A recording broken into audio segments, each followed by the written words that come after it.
আসসালামু আলাইকুম রহমতুল্লাহ। কেমনটা লাগে এখন তো যে ভারতরে উড়াইয়া দেব চিন্তা ভাবনা করছি, যে ভারতরে খাইয়ালাম, যে ভারতরে বড়াই ফেলাম, যে ভারতরে লালমনিরহাট বিমান ঘাঁটি দিয়ে ডুম করে উড়িয়ে দেওয়ার চিন্তা ভাবনা করলাম। দুপুরে ভাত খাওয়ার সময় তার দেশের চাইল ছাড়া আবার ভাত খাওয়ানো হয় না আমার। কেমনটা লাগে এখন তুমি তো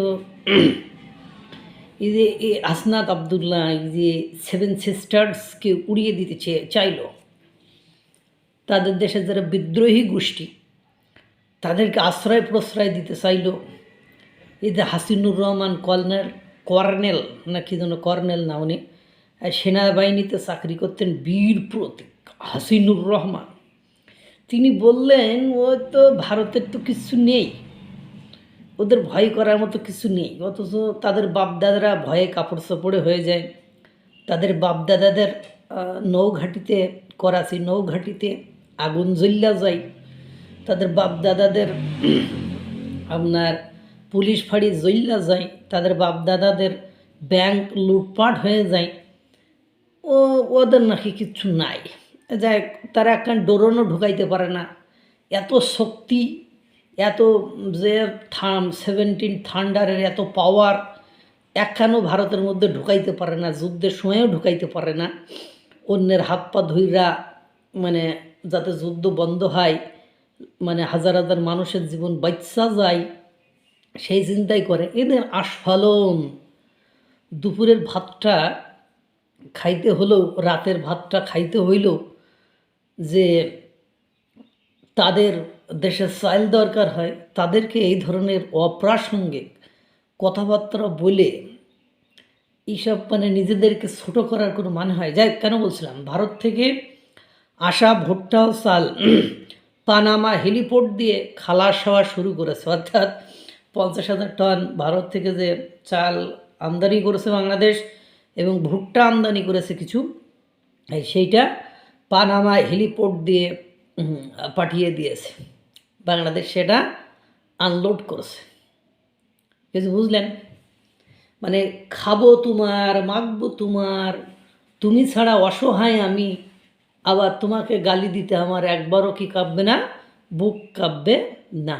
এই বাস্তবতা থেকে আমরা আর কবে বুঝবো আর কবে সরব, এটা আমার বুঝতে খুব কষ্ট হয়। মানে অবাকও লাগে যে আমরা কে, কোথায় আছি, কি চাচ্ছি, কেন চাচ্ছি, এটা আমার বুঝতে বড় কষ্ট হয়। দেখেন না, ইস্যু পাইলেই মানে গোষ্ঠী ধরে সব বাংলাদেশের লোক সব দালাল। মানে এমন একটা চরিত্র, এমন একটা রহস্য হয়েছে যে আমার মতের বাইরে গেলেই দালাল। মানে এই যে একটা কথা, যে একজন মানুষকে আমার মতের বাইরে গেলেই সে দালাল, অমুকের দালাল, তমুকের দালাল। আরে ভাই, দালালি করে না কে? প্রত্যেকেই তো দালালি করে। মানে আপনার দালালি মানে কি? ন্যায়ের পক্ষে কথা বললে সেটা দালালি হলে, দালালি তো অনেকেই করে। এই যে একটা উচ্ছৃঙ্খল বান্দর ফুলাফান বলে ইউরেনিয়াম, কুলাওড়া ইউরেনিয়াম আছে, সেটা তুলে ভারতের 50 বার আক্রমণ করে। আরে হুদাই তোর মানে তোর আর কী খবর, দাতাল কোথাকার, তুই তো ইউরেনিয়ামে আছে, তুই তুলে মানে আক্রমণ করবি। এসব গাঁজাখুরি কথাবার্তা মানে শুনলেও মেজাজটা মানে বিগড়ে যায়, মানে মাথা মতো নষ্ট হয়ে যায়। যে ইরা কারা, এই যে ভুট্টা চাল এ ভারত থেকে লয়েছিস কেন? আমাদের ইজ্জত কই থাকলো তাহলে? মানে তার সাথে ব্যবসা করবো না, তাদেরকে ভিসা দেবো না, তাদেরকে লাথি মেরিয়ে দেশ থেকে বের করে দেবো। আবার তার দেশের চাল ছাড়া অর্থ উপদেষ্টা বলে যে ভারত থেকে চাল না নিয়ে এসে অন্য দেশ থেকে চাল নিয়ে আসলে প্রতি কেজিতে 10 টাকা করে বেশি দিতে হবে। এটা সম্ভব না। বাংলাদেশের শিল্প, পোশাক শিল্প, টেক্সটাইল শিল্প, মানে সুতা শিল্প, এগুলো তো অনেকটা ধ্বংসের খাদে যেয়ে দাঁড়িয়ে আছে। বিকেএমআই, এমএ, মানে বিটিএমআই, এরা সকলেই এদের সভাপতিরাই তো বলছে এখন আমরা টিকে থাকার সংগ্রাম করতেছি। লাভ তো দূরে থাক, আমরা যে টিকে থাকবো, এই টিকে থাকার জন্য ফাইট করতেছে। মানে ওরা এখন বুঝতেছে ঠেলার নাম বাবাজি কারে কয়।